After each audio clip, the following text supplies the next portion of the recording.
Hello dear student, today we are discussing about one more important topic, cell organelles, peroxisomes. Peroxisomes की अगर हम exam के साथ बात करें तो इसमें जनरली क्वेश्चंस जो आते हैं वो स्ट्रक्चर और फंक्शन ऑफ पेरोक्सिसोम्स के बारे में आते हैं। तो पेरोक्सिसोम्स क्या है actually? Peroxisomes are single membrane bound cell organelles है in which organic substances are oxidized by oxygen D-amino acid oxidase. This reaction generate H2O2 hydrogen peroxide that is broken down to H2O by enzyme catalase also located in cell. तो इसमें दो तरह की enzymes इसमें मिलते हैं। एक तो ऑक्सीडेज एंजाइम्स होता है जो H2O2 को जनरेट करता है, दूसरा एंजाइम्स होता है कैटालेज एंजाइम्स होता है जो H2O2 को आगे जा कर के नॉन हार्मफुल कंपाउंड में कन्वर्ट कर देता है। और ये दोनों ही एंजाइम्स पाए जाते हैं पेरोक्सिसोम में, और पेरोक्सिसोम का यही सबसे इम्पोर्टेंट लक्षण है। दूसरे जो सेल ऑर्गेनेल से हम किस तरह से डिफरेंशिएट कर सकते हैं पेरोक्सिसोम को। ओके, कहाँ कहाँ पाया जाता है अक्रेंस की अगर हम बात करें तो ये found in all eukaryotics organism. In plants they are present in photosynthetic cells, और इन एनिमल्स में they are found in most of cell types but are especially prominent in liver और किडनी सेल्स में, जहाँ पर metabolism ज़्यादा होता है liver cells और किडनी सेल्स में, वहाँ पर इनकी कंसंट्रेशन ज़्यादा मिलती है। पेरोक्सिसोम की जो खोज है सबसे पहले क्रिस्टन डी रवे ने और उनकी जो साथी है उन्होंने पेरोक्सिसोम की खोज की, और जब वो लाइसोसोम की स्टडी कर रहे थे they were able to isolate peroxisomes by equilibrium density centrifugation and by studying urate oxidase enzymes की जब वो स्टडी कर रहे थे तब उन्होंने पेरोक्सिसोम्स को आइसोलेट करने में सफलता प्राप्त की। स्ट्रक्चर की अगर हम बात करते हैं, if we are studying about the structure of the peroxisome, then first is that it is a single membrane bound structure. It may be vary in shape and size. इसकी जो आकार और इसकी जो साइज है वो छोटी बड़ी हो सकती है, और ये 0.2 से 2 माइक्रोमीटर तक ही हो सकती है, और सिंगल मेम्ब्रेन बाउंड स्ट्रक्चर है। और इसमें फाइनली ग्रेन्युलर मैट्रिक्स इसमें मिलता है।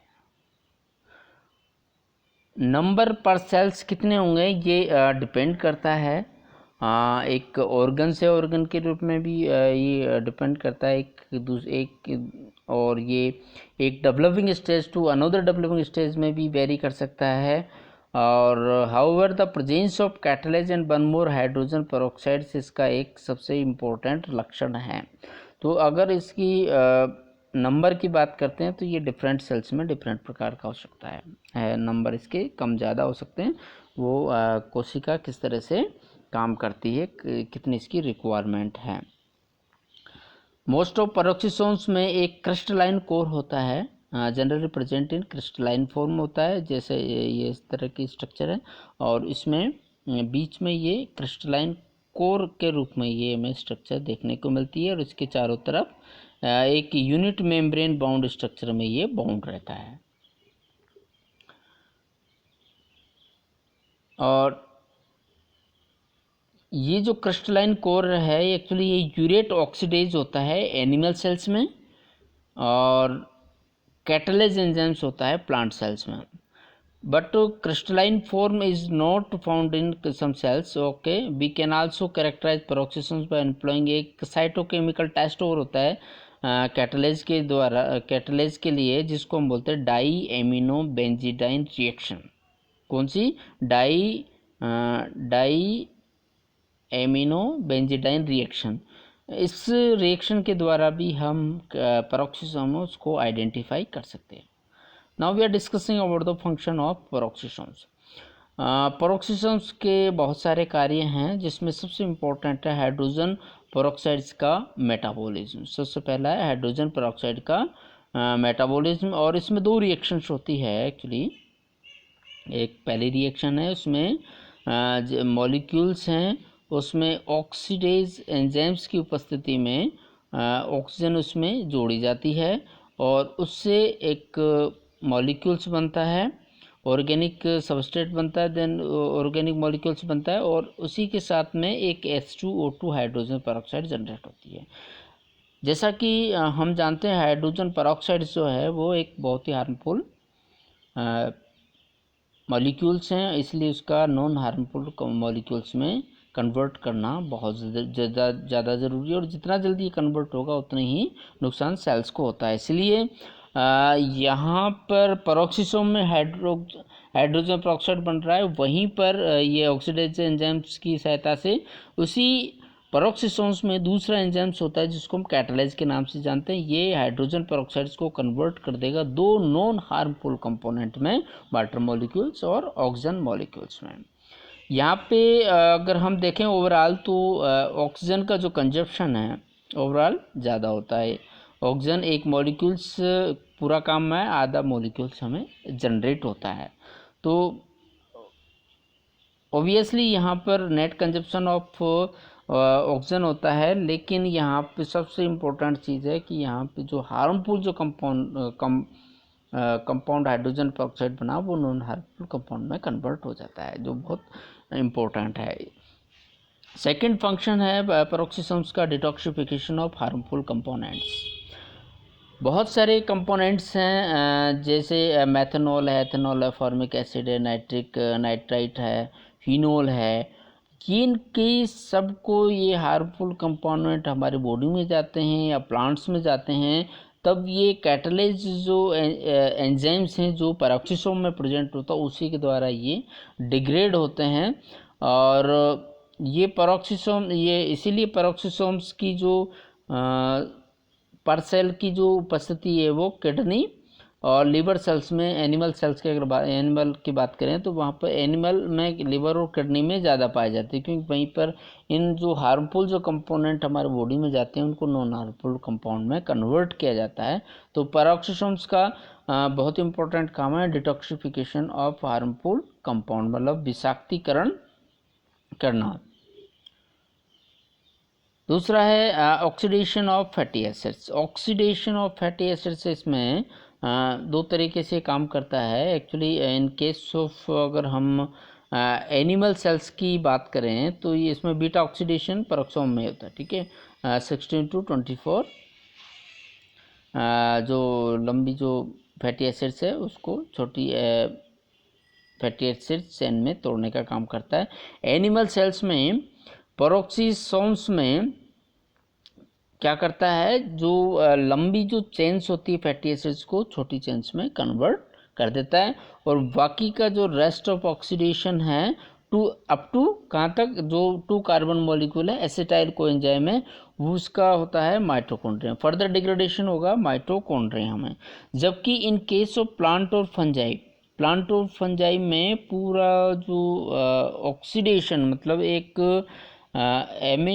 एक पूरी जो फैटी एसिड्स है उसका अप टू एसिटाइल कोएंजाइम में सारा का सारा वहाँ पे पेरोक्सिसोम में ऑक्सीडेशन होता है।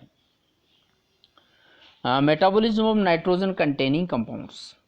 Accept primates most animals require urate oxidase to oxidise urate into allantoin. ये बहुत इंपॉर्टेंट है क्योंकि बहुत सारे nitrogen compounds we are eating as well as plants are absorbing from their surroundings, तो उनका नॉन हार्मफुल कंपाउंड में कन्वर्ट करना ज़रूरी है। अगर एनिमल की हम बात करें तो ये जनरली यूरिया के रूप में हम एक्सट्रैक्ट करते हैं।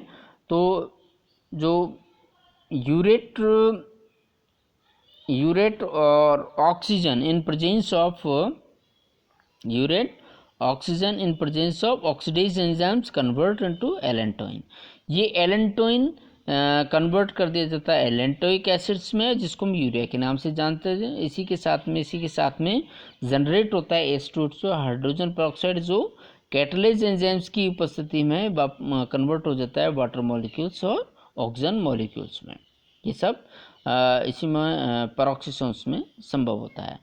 Catabolism of unusual substances.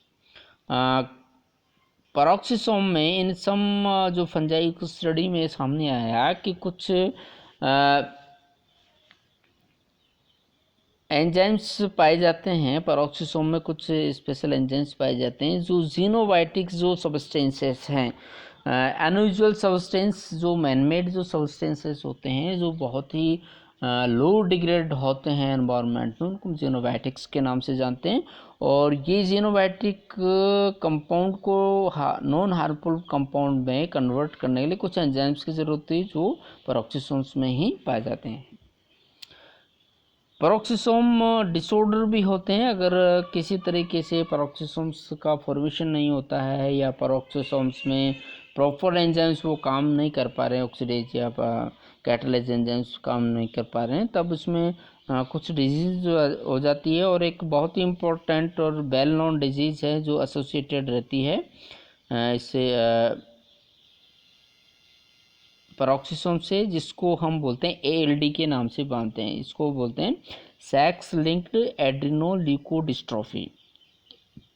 Sex linked एड्रीनोल्यूकोडिस्ट्रोफी, इसमें एक न्यूरोलॉजिकल बीमारी हो जाती है और इसमें अंततः मृत्यु हो जाती है, डेथ हो जाती है। तो ये इसका पेरोक्सिसोम्स का प्रॉपर फंक्शन करना ज़रूरी है। Thank you for watching.